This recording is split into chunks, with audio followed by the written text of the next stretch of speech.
When Eric Sutton, my charming CEO husband, found out I handed a $1 million project to his assistant Vivian Cheney, he figured his 3 months of radio silence had finally broken me. Suddenly he's all, let's go to Iceland for our honeymoon. Vivian heard and threw a fit, threatened to quit. Classic. Eric, who treated her like royalty, freaked out. After 3 days of begging, he bailed on the trip, said it was for work, then handed her my ticket. Later, he shrugged it off. Romance is petty. Work comes first. You're my wife. You get it, right? Right. I just stared at Vivian's new post. A couple's selfie, cheek to cheek, hands shaped like a heart.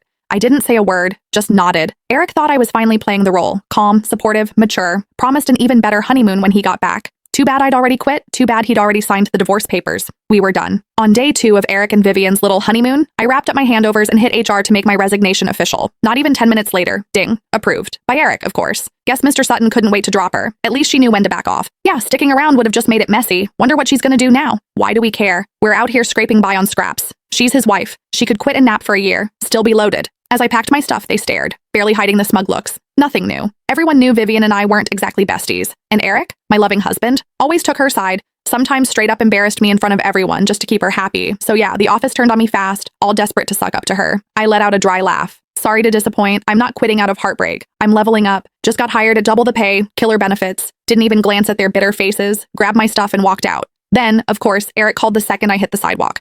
I'd been rehearsing how to break the news, but the second I picked up, he goes, I sent you a file, finish it and send it back within an hour. So yeah, he still had no clue I'd quit. I almost laughed, opened the file. It was that same project I'd handed over to Vivian. Classic. She got the credit. I did the work. And when it crashed and burned, I took the hit. At first I said no, but Eric kept pushing. When I didn't cave, he hit me with his favorite move, silence. Days of it. Even before we got married, my parents drilled it in. Relationships need compromise. I didn't want us to fall apart, so I gave in. Over and over. Thought maybe someday he'd get it. See everything I'd done for him. But this time, just to boost Vivian, he picked a fight and iced me out for 3 whole months. Even when I was in the hospital with a 104 fever, he wouldn't glance my way.